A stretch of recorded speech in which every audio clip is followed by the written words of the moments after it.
vous êtes passé du statut de témoin assisté à celui de mise en examen.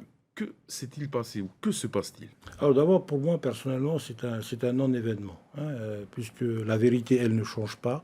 Je l'ai toujours dit, il n'y a jamais eu de corruption. Et monsieur Binama n'est pas un corrupteur et moi, je ne suis pas corrompu, hein, ça, c'est clair. Avec mon avocat, nous sommes surpris, hein, de ma mise en examen, puisqu'il y a au mois de novembre dernier, nous nous sommes rendus à Paris à l'issue d'une audition.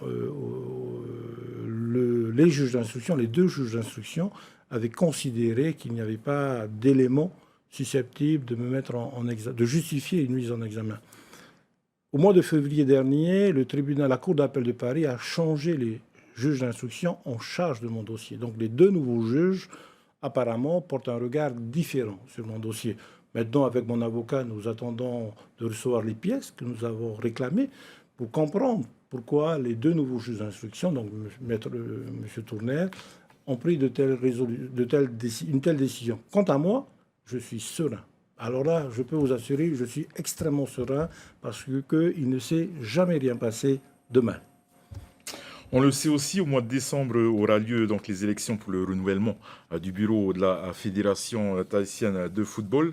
Cette semaine passée, la sanction de la FIFA a été levée. À votre rencontre, hein, vous comptez, vous représentez encore une fois la Fédération tahitienne de football.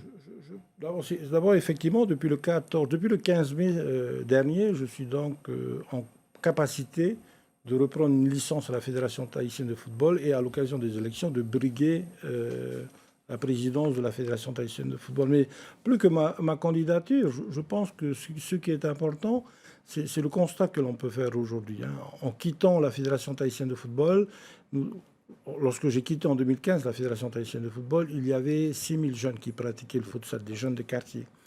C'est important puisqu'on connaît aujourd'hui le problème d'emploi, d'embauche des jeunes. Et je pense que le sport est véritablement un vecteur d'insertion de ces jeunes-là. Et le futsal a disparu des quartiers, mais complètement disparu. Et on s'étonne aujourd'hui de voir des bagarres mortelles ou quasi mortelles comme à Burabura, comme à Taha ou comme dans les quartiers. Mais c'est parce que le sport a quitté ces quartiers. Et je pense que la Fédération tahitienne de football a un rôle à jouer. Et si je dois revenir, et j'ai l'intention de revenir avec des amis à la tête du football tahitien, c'est non pas pour être président, mais pour mettre en place un projet, un programme à destination des jeunes, à destination des habitants des îles, pour que notre pays se porte mieux. C'est ça la finalité d'une telle éventuelle candidature. Marie Marurumete, d'être venu donc, d'avoir répondu à notre invitation sur ce plateau. Merci.